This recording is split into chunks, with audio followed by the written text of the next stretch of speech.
Okay, so the big idea behind this toolbox is the idea that it is built in two levels.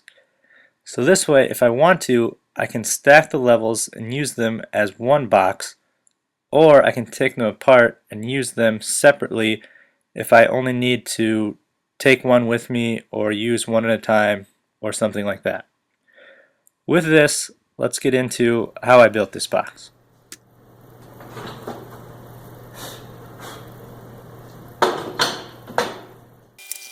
Here I begin by milling up some spruce panels.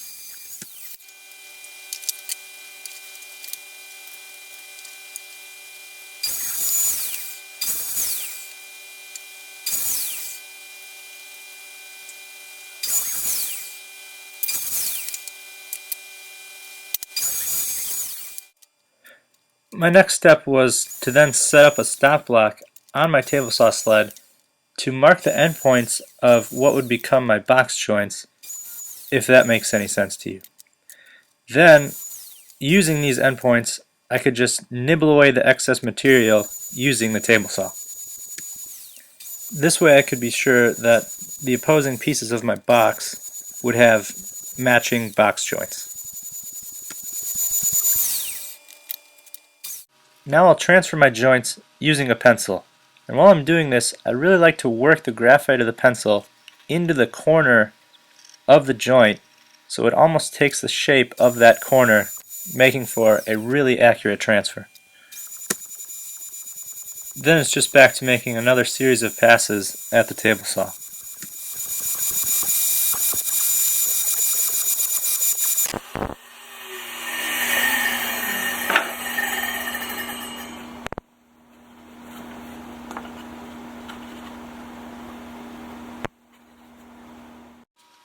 And here I'm just doing a dry run just to make sure I don't have any problems during glue up. One thing to notice while I am gluing this up is I do have some packing tape in the corners, and that's just to help with glue squeeze out so I don't have a big mess to clean up later.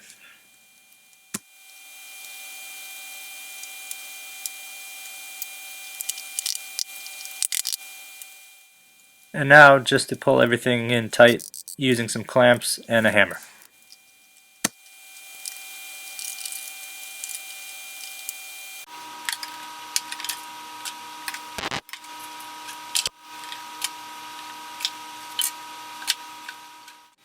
And taking care of a small mistake.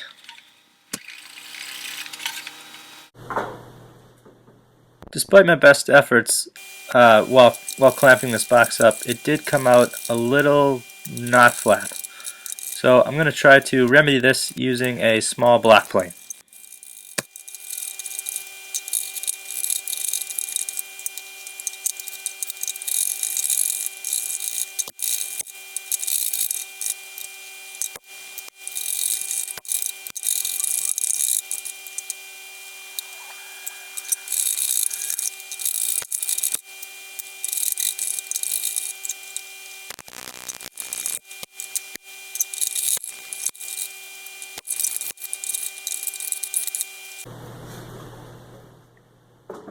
And this seems to look pretty good. The next step was to cut the box in half, which was probably the most intimidating part of the whole build, but it ended up working out just fine, and I think having the bottom already flattened was key to having this work out so well.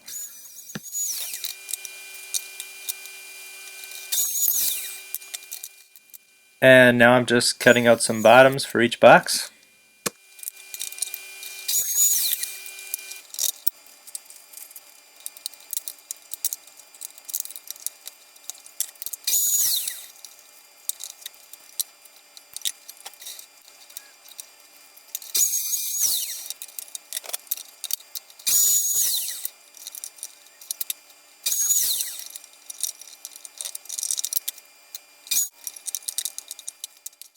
And here I'm just pre-drilling for the screws that will hold the bottoms in place.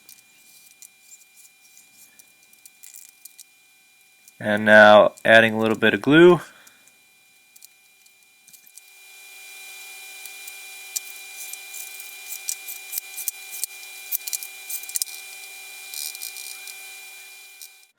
I'll then glue in a small piece of dowel to hide all of the screws.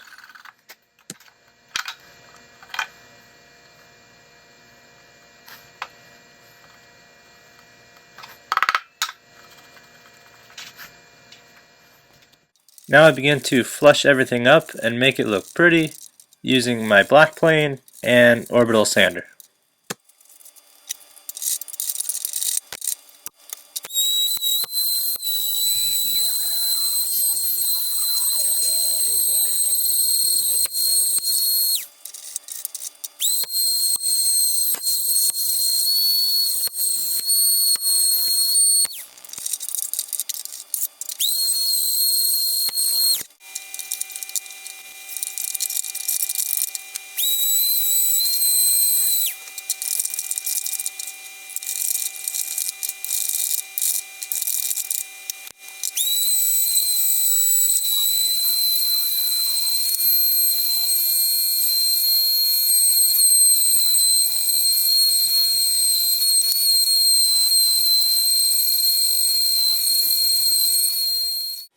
Now I'm mixing up some wood filler using some fine sanding dust and epoxy.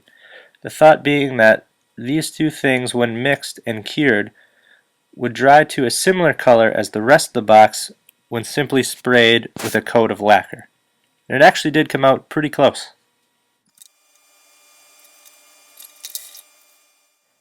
Then it's just to fill out any chip out that I might have or any small voids that I might see.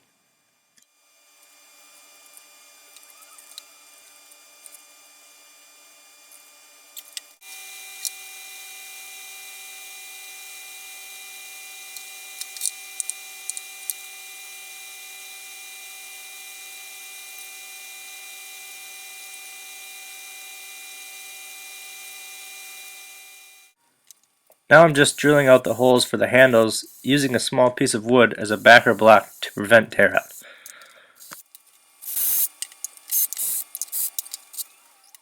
And here's getting ready to put in the handle. I just used a simple copper plumbing pipe for the handle in this case. And then onto some finish sanding, most of which I will have to say was done off camera.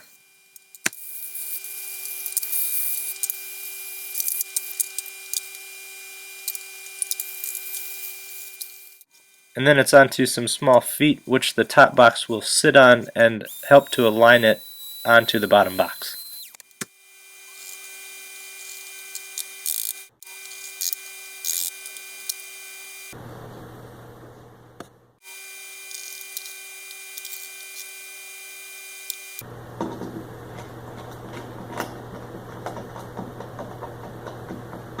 And here's the lacquer finish. All in all, I gave it 3 coats total.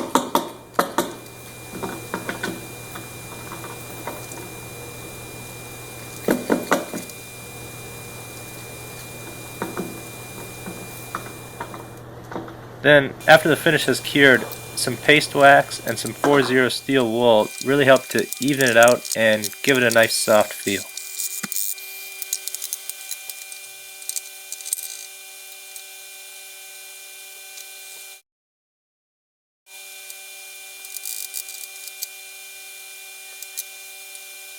And the last step is to put on the hardware.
And there it is. If you're wondering about the oak trim and the labeling, the oak trim was done as a bit of a repair after the box took a fall.